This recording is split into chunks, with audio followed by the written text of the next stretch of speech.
The crib was assembled. The paint, a soft whisper white, was dry.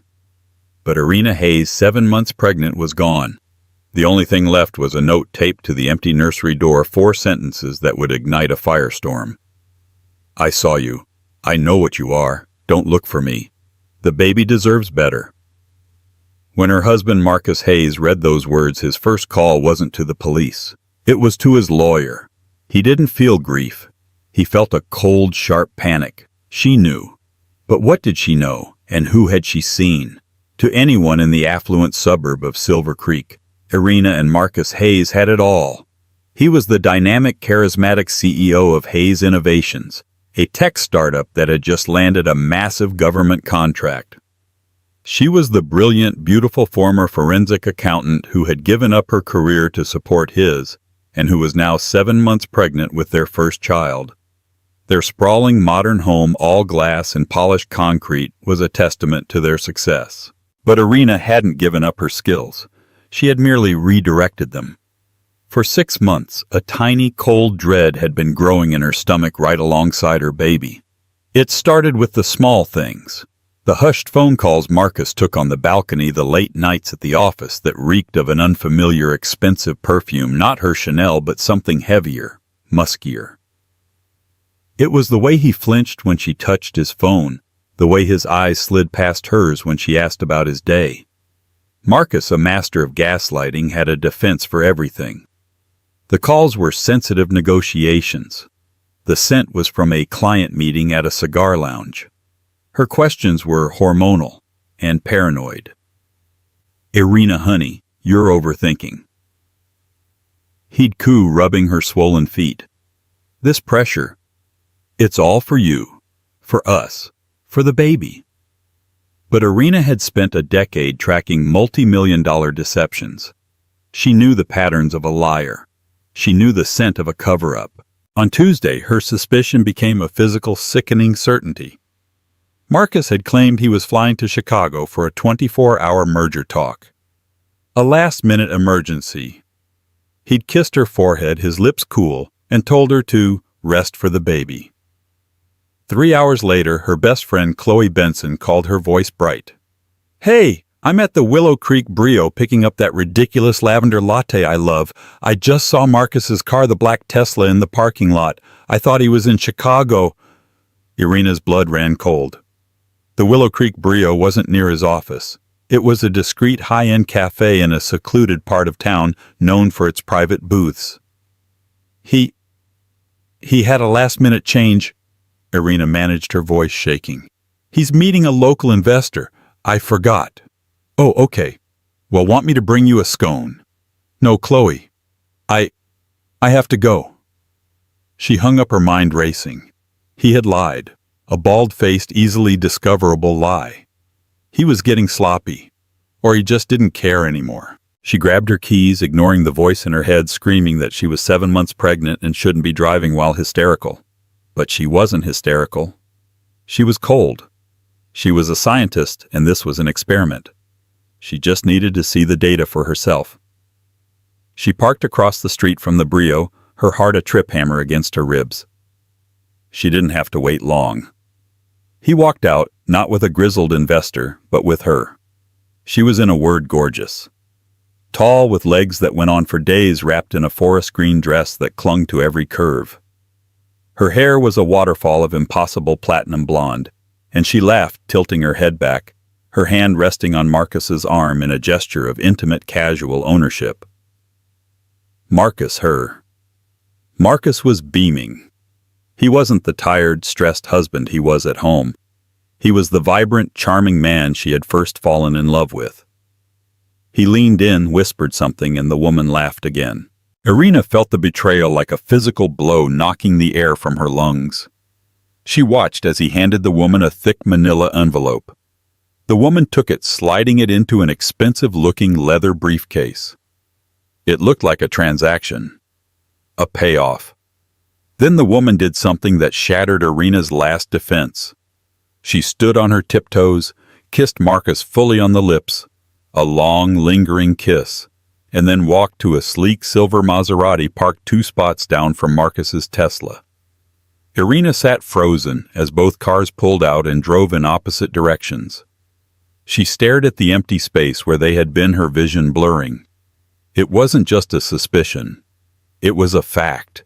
It was a woman. It was a kiss. It was an envelope. She drove home in a daze, the world tilting.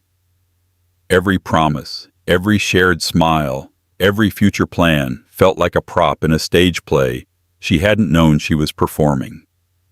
She walked into the house, the silence deafening. She walked past the kitchen, past their living room, and up the stairs. She stopped at the nursery. The whisper-white walls, the hand-carved wooden mobile of stars and moons, the tiny, empty crib. She had been building a nest. He had been building a lie. A cold, hard resolve settled over her, replacing the white-hot pain. She wasn't the fragile, hormonal victim he'd tried to paint her as. She was Irina Hayes. She was a forensic accountant. And she had just been handed her first piece of evidence. She didn't cry. She got to work.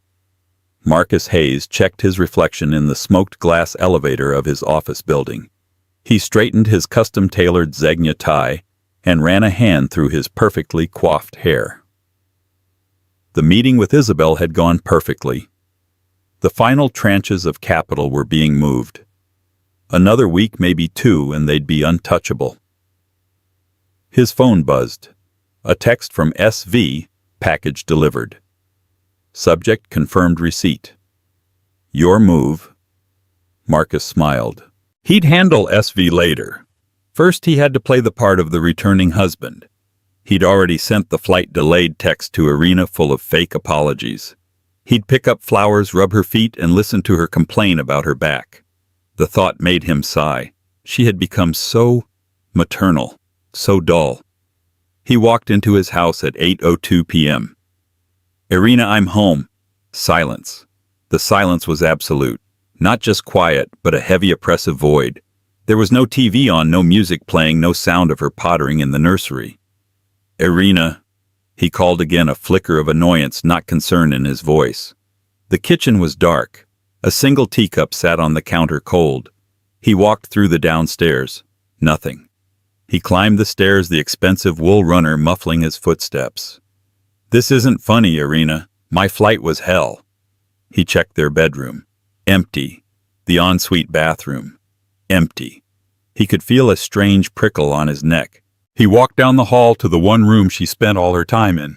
The nursery door was slightly ajar. He pushed it open. The room was pristine. The whisper-white walls seemed to glow in the twilight. Everything was in its place, except for his wife, and the single white envelope taped to the front of the crib. It was addressed in her neat, precise script, Marcus. He tore it open. It wasn't a letter. It was a note. I saw you. I know what you are. Don't look for me. The baby deserves better. Marcus read it once, twice, a third time. His blood turned to ice, but not for the reasons one might expect.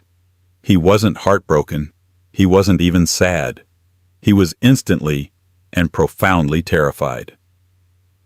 I saw you. She saw him. Saw him where? At the Brio. It must have been. I know what you are. What he was. A cheat. A liar. Or something else. The ambiguity of the phrase was terrifying. Don't look for me. This was the part that made his corporate raider brain kick into high gear. This wasn't a plea. It was a command, a threat. The baby deserves better. He crumpled the note in his fist. His first instinct was to call Isabel his partner in all things, but he stopped. If Irina saw him, did she see him with Isabel? No, he'd met Isabel at the office, as always. The Brio, that was... He pulled out his phone and dialed a number. Yes. A cold female voice answered. Serafina, it's Marcus. We have a problem. She's gone. Gone. Vanished. Left a note. She said, I saw you. Did she see you today? At the Brio? There was a pause. Impossible. The booth was private. I was meticulous. Someone saw my car, Marcus hissed. She knew. She knew. This changes everything. The timeline is moved up. Did you get the package? Serafina asked, her voice pure business. Yes, I got it, but it's useless if she's gone to the police. She hasn't, Serafina said with certainty. A woman like your wife. A note like that? She's running, not talking. Not yet. Call your lawyer. Wait 24 hours. Then call the police. Play the part, Marcus. You're the distraught husband. Stick to the plan. The call ended. Marcus sank onto the tiny rocking chair in the nursery, his head in his hands. He smoothed out the crumpled note. He had to play this perfectly. He had to be the victim. He spent the next 2 hours carefully, methodically building his alibi. He called Irina's phone, leaving a series of increasingly frantic-sounding voicemails. Honey, where are you? I'm home. I'm getting worried. Irina, please, just call me. I'm starting to panic. He sent a text to Irina's best friend, Chloe. Hey, Chloe, have you heard from Irina? She wasn't home when I got back and she's not picking up. Probably just fell asleep at her mom's, but just checking. Then he called his lawyer, Arthur Jennings, a man who specialized in corporate reputation management. Arthur, he said, his voice thick with manufactured panic. My wife, she's missing.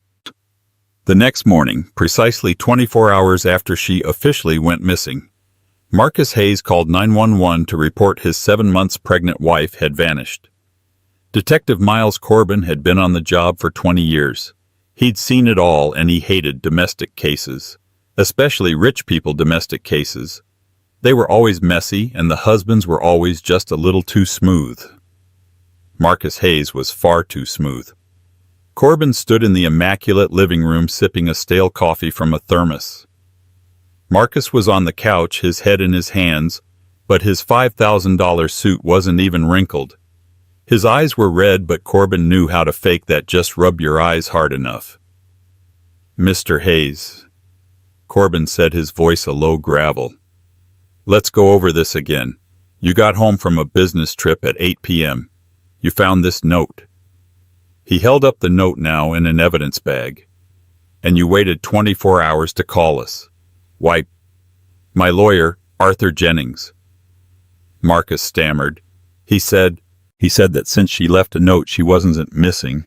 She was voluntarily absent. He said she was pregnant and hormonal and probably just at a spa or her mother's, and that calling the police would just create a panic.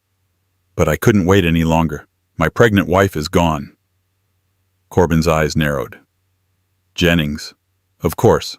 The shark. Hormonal. Corbin repeated, his voice flat. Right. The front door burst open and a woman flew in, her face pale and blotched with tears. Where is she, Marcus? What did you do? This was Chloe Benson, Irina's best friend. She shoved past a uniformed officer and got right in Marcus's face, her finger jabbing his chest. Chloe, please, Marcus said, putting on his grieving face. Don't you Chloe please me, you monster, she shrieked. She called me. She was terrified of you. She knew you were cheating. The air in the room went still. Corbin looked at Marcus. Is that true, Mr. Hayes? Were you cheating on your pregnant wife? No, Marcus said too quickly. That's ridiculous. Irina she was not herself. The hormones, the pregnancy, she was paranoid. She'd been accusing me for months. She wasn't paranoid, Chloe yelled, tears streaming down her face. She was a forensic accountant. She saw patterns, and she saw you liar. She told me she was going to leave you. She was just waiting until the baby was born. Chloe, you're not helping, Marcus said, his voice turning cold. The mask was slipping. Oh, I'm not helping you, Chloe spat. I'm helping her. Detective. She turned to Corbin, her eyes flashing. Check his alibis. Check his phone. He's been lying to her for a year. And check her sister Isabel. Isabel Croft. She's his CFO. The two of them. They're too close. Irina hated it. Marcus shot to his feet. That is enough. Isabel is her sister. You're grieving Chloe, but you are not going to slander me or her family. Slander. Chloe let out a bark of a laugh. You're the one who flew to the Caymans last month with her. Wasn't it team building you called it? Irina saw the tickets. Corbin stepped between them. Ma'am, thank you. We'll look into all of it. He turned to Marcus. Mr. Hayes, I need a list of your wife's known associates, and I'm going to need your phone and your computers. All of them. Marcus's face went white. The smooth, grieving husband was gone. In his place was a cornered animal. You can't... My lawyer. Your lawyer can talk to my captain. Right now your wife is a high-risk missing person. That baby's viability is on the line. I am not playing games. Give me the phone. As Marcus reluctantly handed over his iPhone, Chloe grabbed Corbin's arm. Detective? She whispered, her voice low and urgent. Irina was smart, smarter than him. If she left, she did it for a reason. She wouldn't just disappear. He did something. Corbin nodded. I'm starting to believe you, ma'am. He walked out of the house, phone in hand. The media vultures were already gathering on the lawn. This was going to be a circus. But as he looked back at the house at Marcus watching from the window, his face a mask of fury. Corbin had a gut feeling. This wasn't a missing person case. This was a prelude to a homicide. The news reports were frantic. Pregnant local woman Irina Hayes vanishes. Husband fears foul play. A woman in a simple gray hoodie watched the broadcast on a small television, her face impassive. She took a sip of herbal tea and muted the sound. The room was Spartan. A bed, a dresser, a small kitchenette. It was a long-term rental at a place called Safe Harbor Properties, a high-security, low-profile residence designed for people in witness protection or escaping domestic situations. Irina Hayes, very much not missing, placed a hand on her stomach.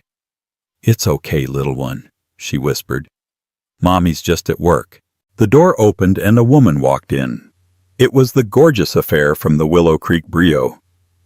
You're all over the news, the woman said, pulling a laptop from her leather briefcase. Good, Irina said.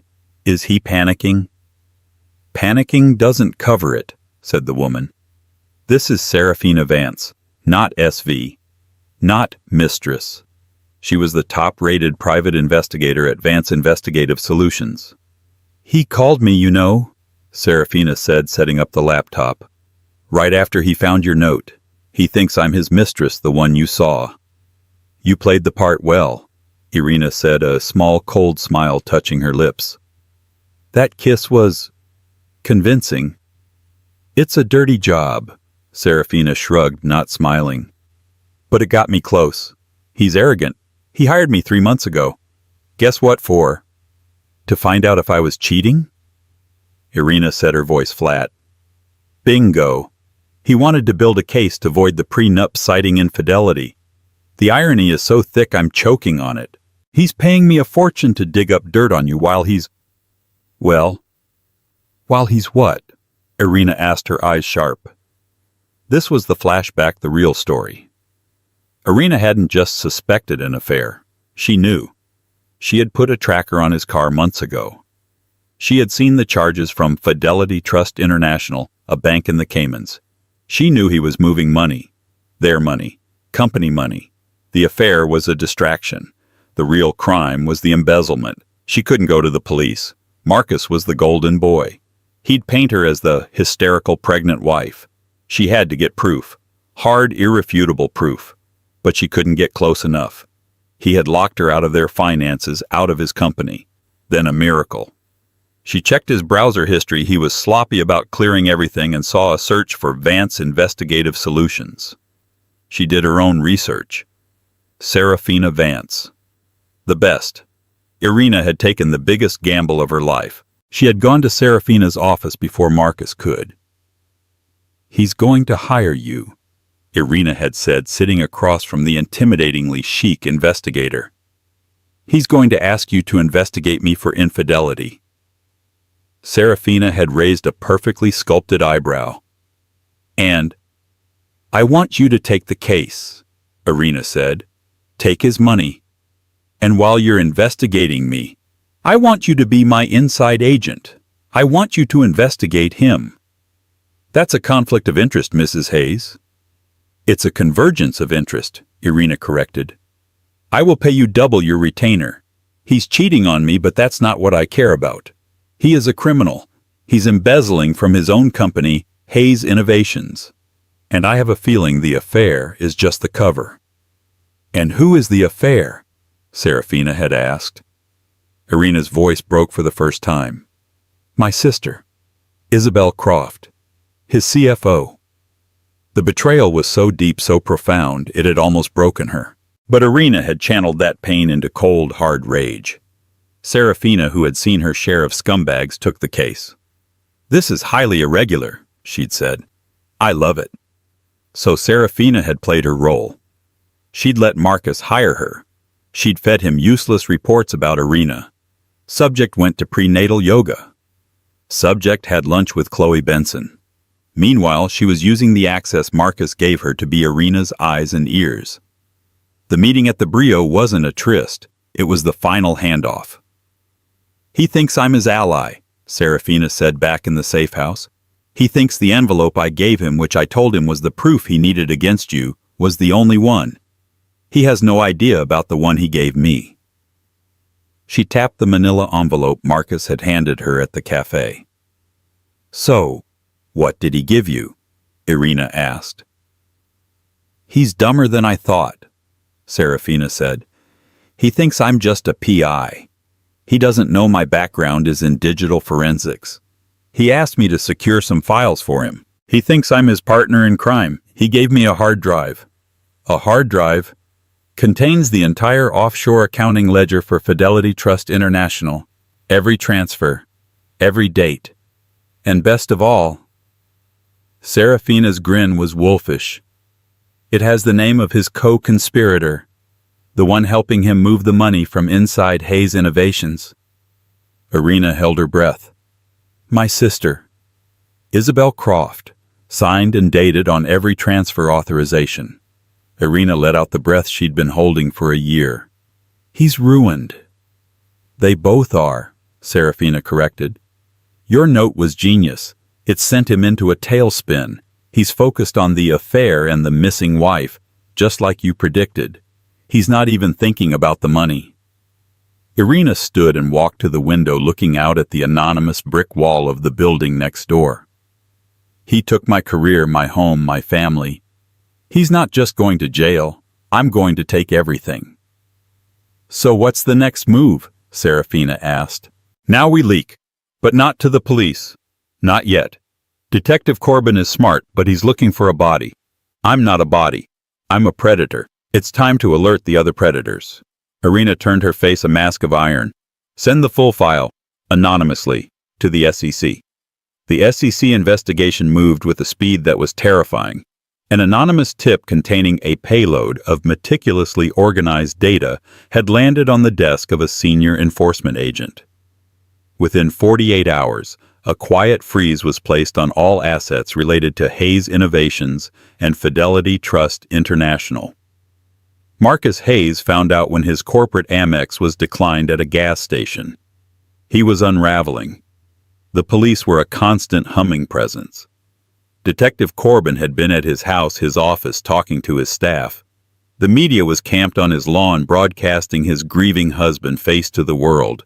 And Chloe, that bitch Chloe, was on every local news channel talking about what a controlling, manipulative husband he was.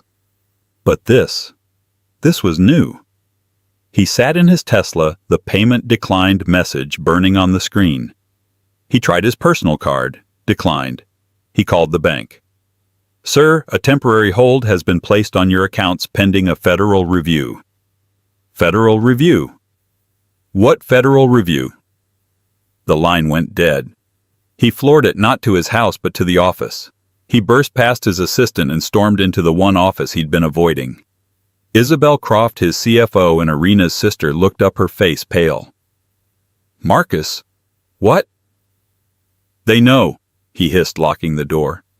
The money. It's frozen. The SEC. Someone talked. Isabel's composed, icy demeanor cracked. What note? That's impossible. Only you and I. Did Irina know? Marcus rounded on her.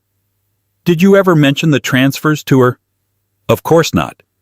Isabel shot back, her voice rising in panic.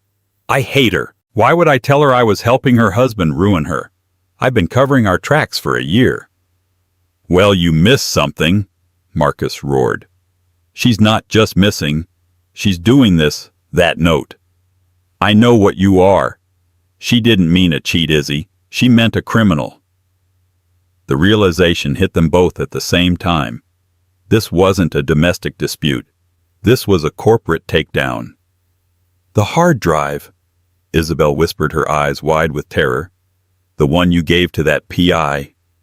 That blonde woman. Serafina Vance, Marcus growled. She played me. Irina must have gotten to her first. She was a double agent. Oh, God, Marcus. Isabel began to hyperventilate. My name is on everything. Calm down, he snapped. We're not done. The accounts are frozen, but the primary server, the one at the Cayman Bank, it's still active. If we can get in, we can initiate a catastrophe transfer to a new clean account in Macau. It's a kill switch.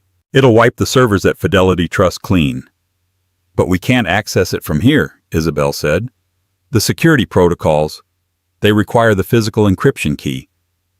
The key, Marcus said, his eyes lighting up. The key isn't here. It's in the one place no one would ever look. Where? The one place she's been building for a year. The one place she thought was hers. He strode out of the office. The nursery. It's in the nursery. He had been so clever. When Irina had insisted on a state-of-the-art air purifier for the baby's room, he'd obliged. He'd bought the Everest Pure Air 5000, a top-of-the-line model. What Irina didn't know was that he'd hollowed it out. Inside past the filter was a small high-security safe, and inside that safe was the physical USB drive containing the encryption keys to the entire offshore empire. It was the only copy. He'd thought it was poetic. Her nest was built around his biggest secret. Meanwhile, Detective Corbin was frustrated. He was 99% sure Marcus Hayes was a killer, but he had no body. He had Irina's phone, which she'd left behind, a classic runner move. He had Marcus's phone, which was clean, too clean.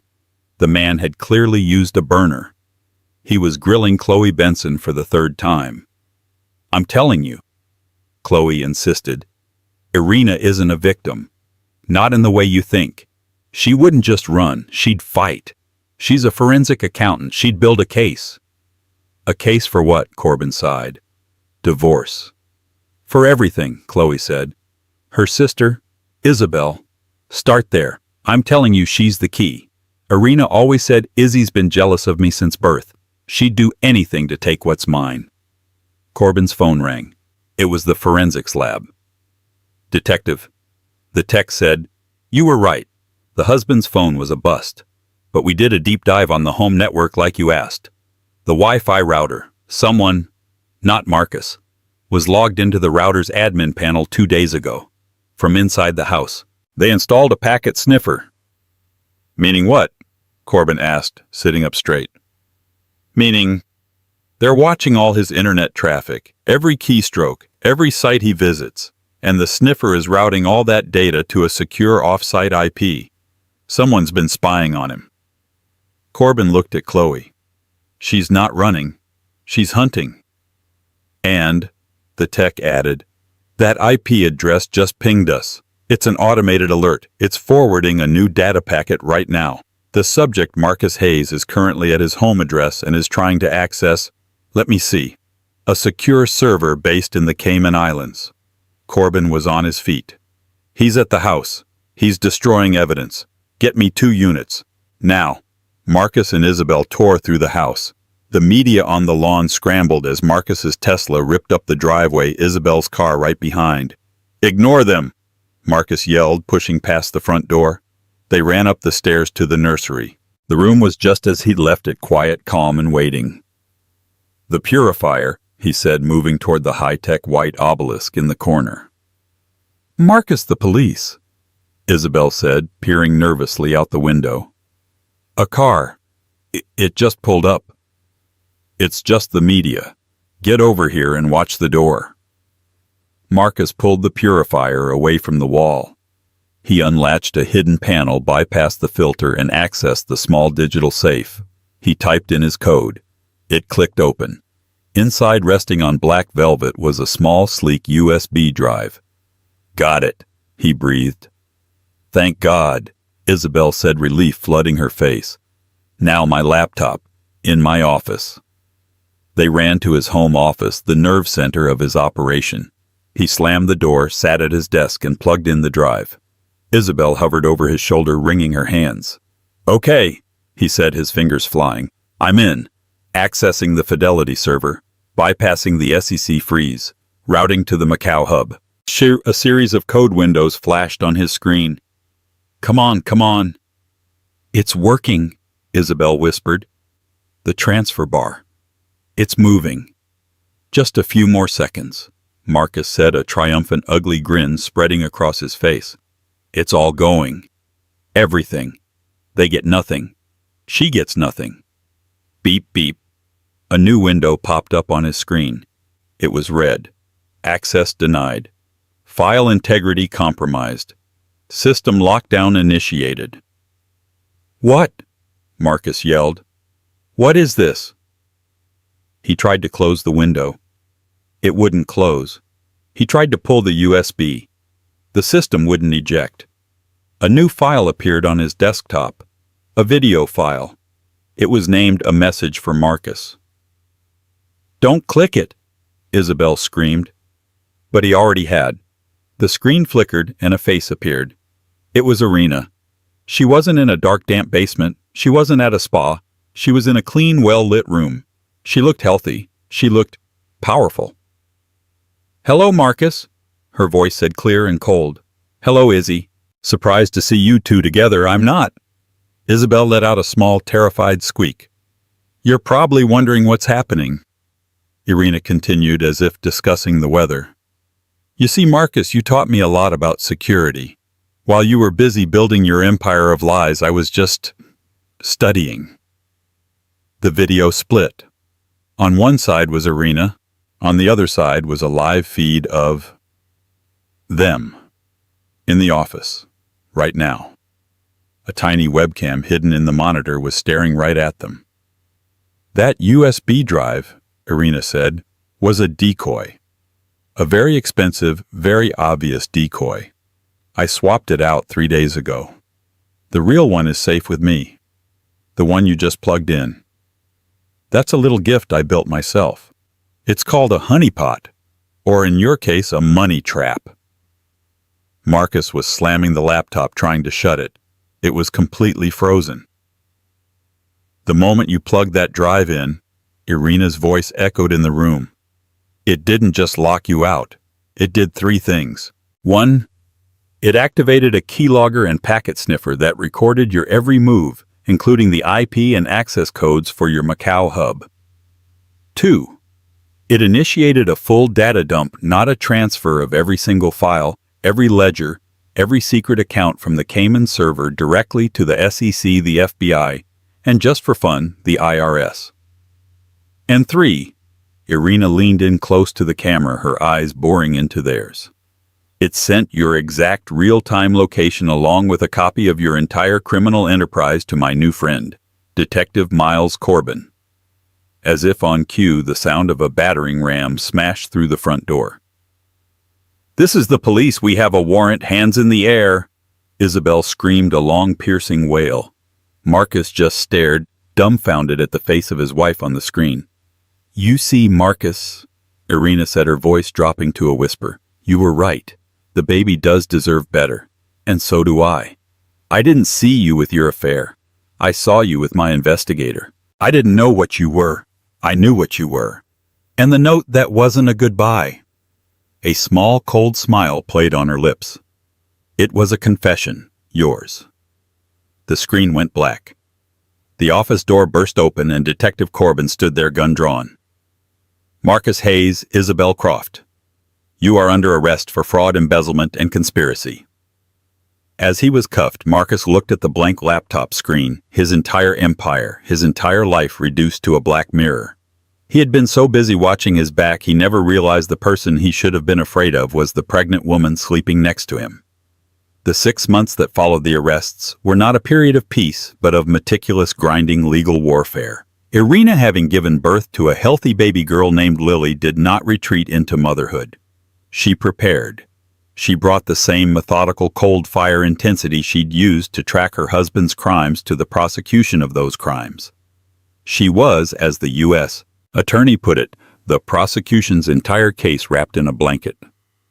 The trial of the United States versus Marcus Hayes and Isabel Croft became the must-see spectacle of the season. The media, which had once painted Irina as a tragic vanishing victim, now scrambled to portray her as a mastermind and a corporate avenger. They weren't entirely wrong. The courtroom was a sterile beige box packed to the legal limit. On one side, Marcus Hayes, thinner, his face a mask of simmering, indignant rage. His expensive suits had been replaced by off-the-rack ensembles that hung awkwardly on his frame, a feeble attempt to appear humbled for the jury. Beside him, Isabel Croft was a ghost. Her platinum blonde hair had given way to 2 inches of dark, mousy roots. She stared at her hands, crying silently, refusing to look at her sister, who was sitting poised and calm at the prosecution's table. The prosecution calls Irina Hayes to the stand. Irina walked past the defense table, her steps measured, her gaze fixed forward. She didn't look at Marcus. She didn't look at Isabel. She had seen enough of them. She sat, swore her oath, and looked at the jury, 12 ordinary people who were about to decide the fate of her betrayers.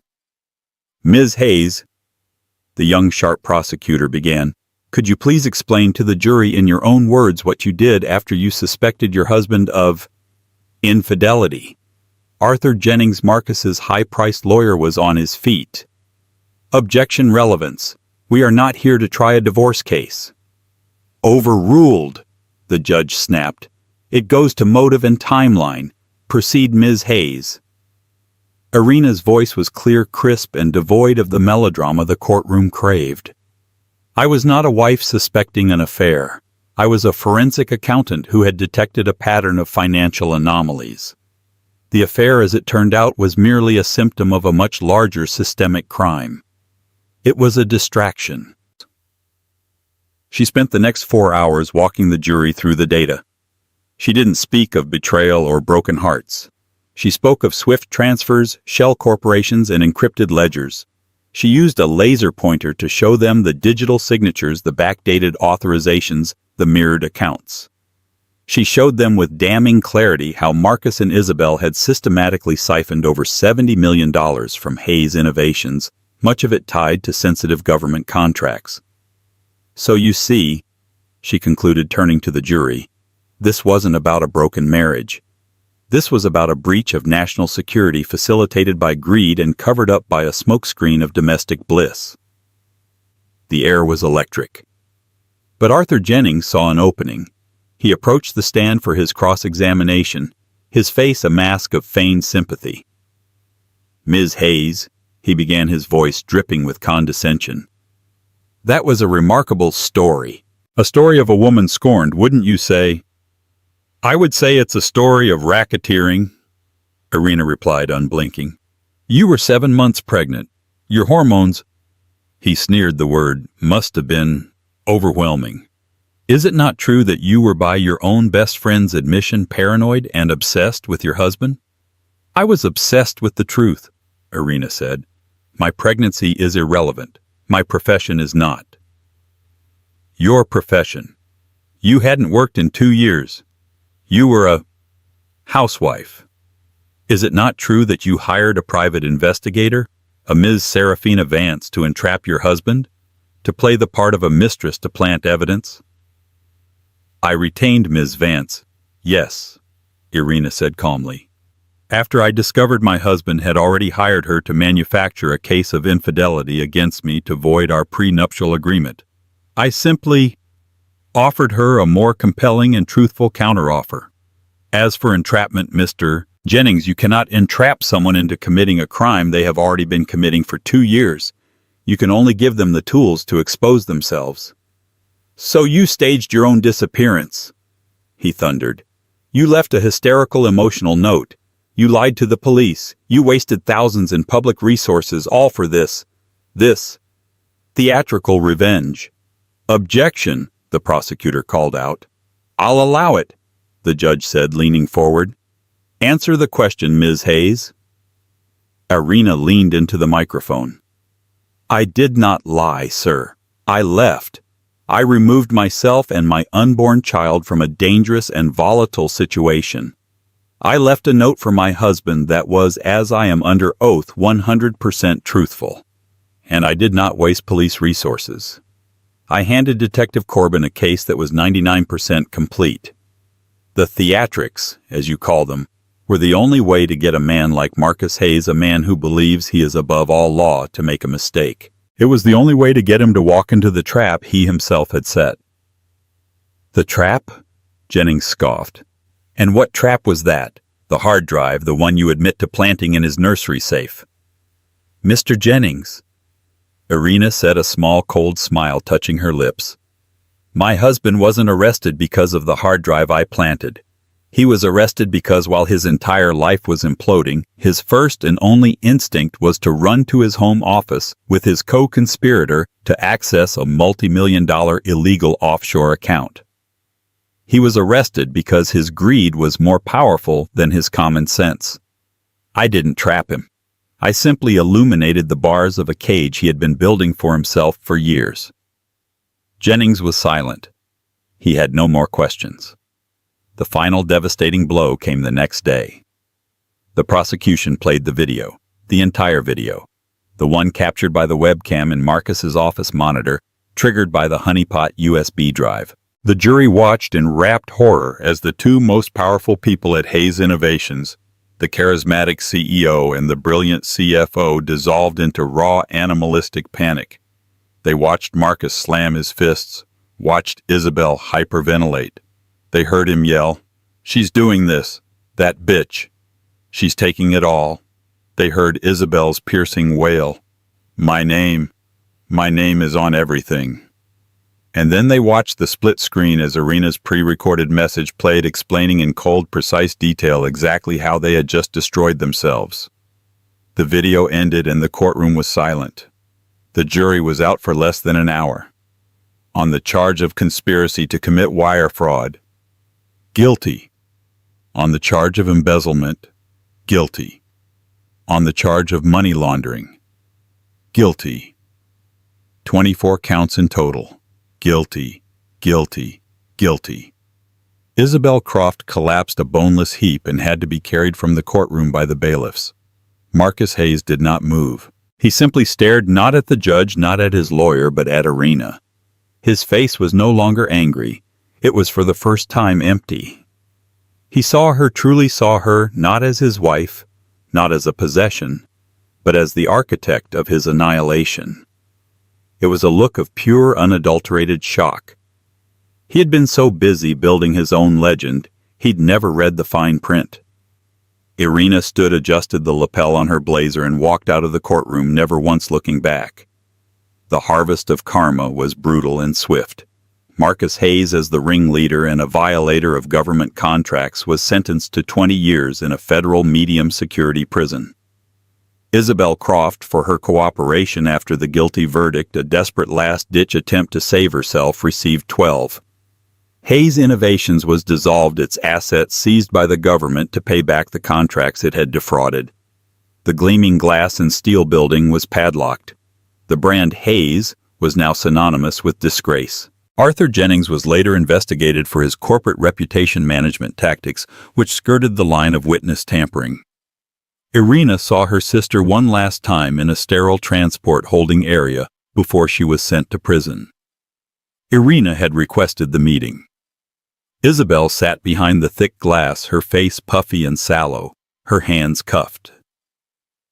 "Why are you here?" Isabel whispered, her voice raw. "To gloat, to watch me suffer." "No," Irina said, her voice soft. "I'm here to understand. We were sisters. Isabel let out a sound, a broken wet cough that was almost a laugh. Sisters, you were always the brilliant one, the beautiful one, Mom and Dad's favorite. You got the high-powered career. You got him. He was my husband, Izzy. And I was his CFO, she shrieked, slamming her cuffed hands on the table. I was the one who made that company work. I built the financial models, I secured the financing. He saw me. He told me I was the brilliant one. He told me, with you out of the way, we could be. He used you, Izzy. Irina said, the tragedy of it all finally settling on her. He used your jealousy. He used your talent. He used me to build his company, and he used you to rob it. We were just two different tools in his box. He loved me, Isabel whispered, a tear rolling down her cheek. He didn't, Irina said, standing up. He doesn't love anyone, not even himself. He only loves the idea of winning. And in the end, that's what he'll have. A 20-year-long reminder that he lost. Goodbye, Isabel.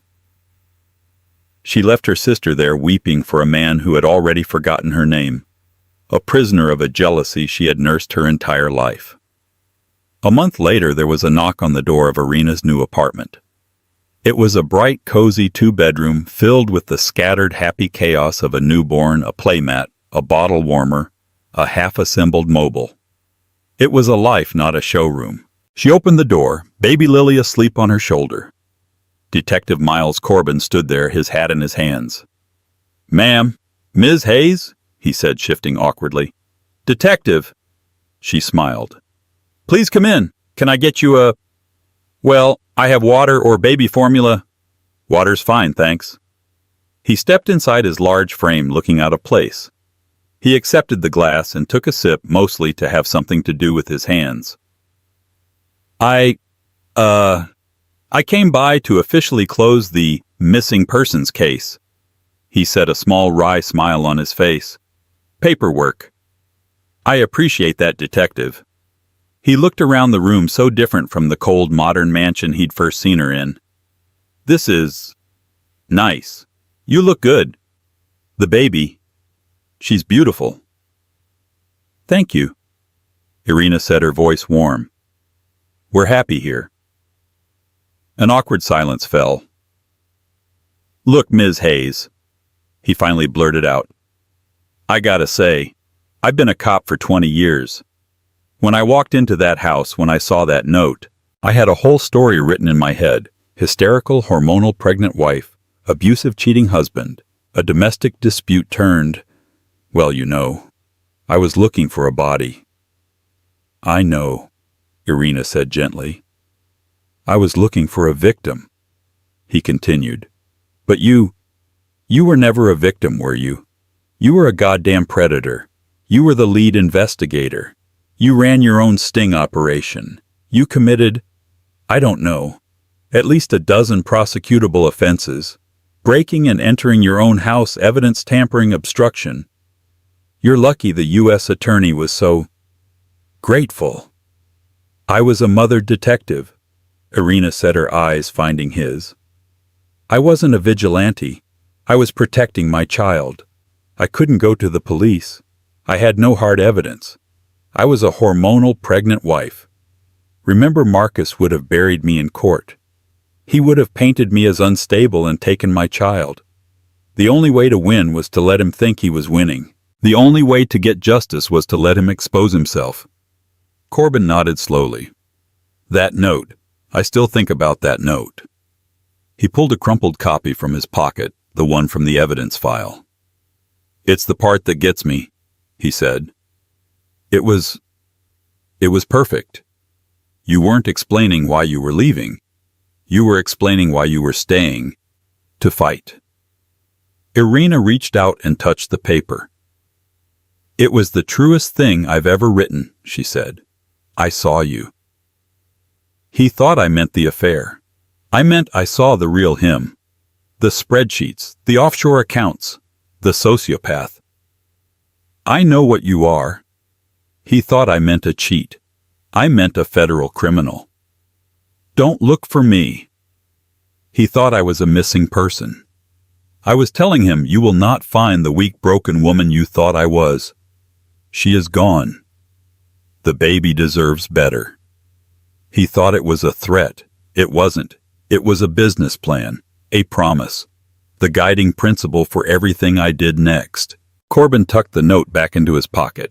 He looked at the sleeping baby in her arms. Well, Ms. Hayes, it seems the baby got better. It was an honor in a weird, terrifying way to be on your case. He smiled. Don't ever do it again. I plan on a very, very boring life, detective. I doubt that, he said, tipping his hat. I doubt that very much.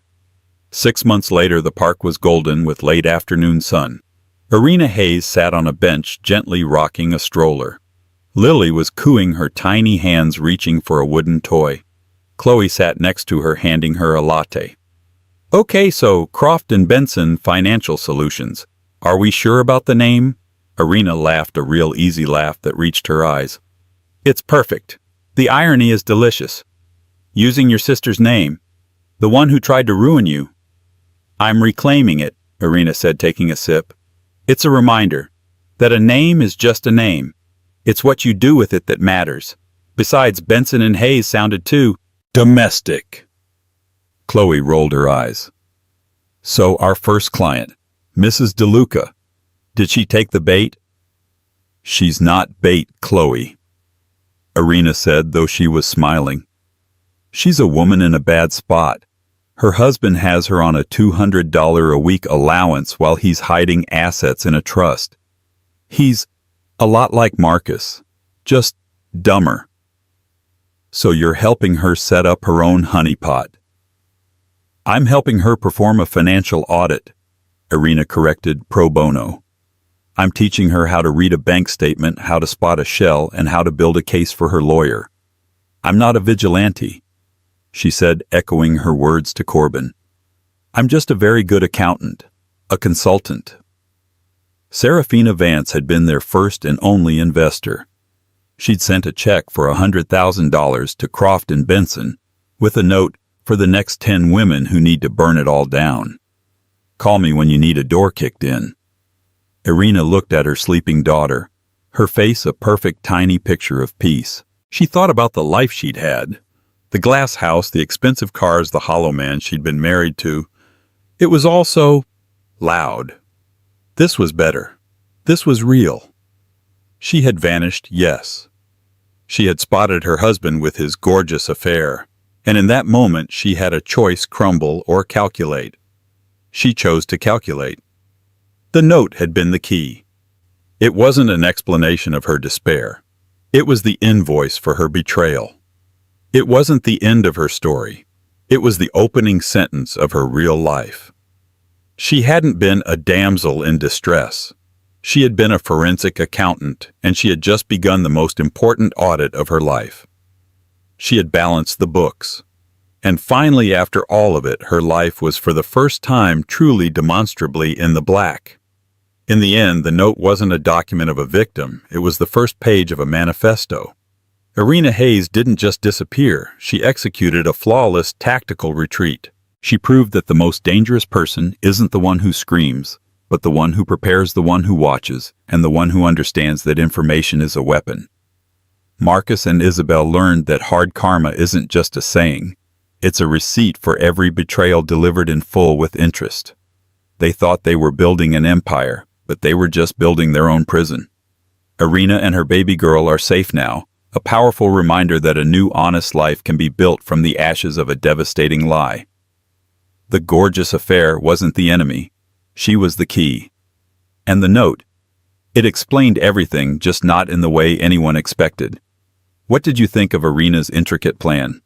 Do you believe Marcus and Isabel got the justice they deserved?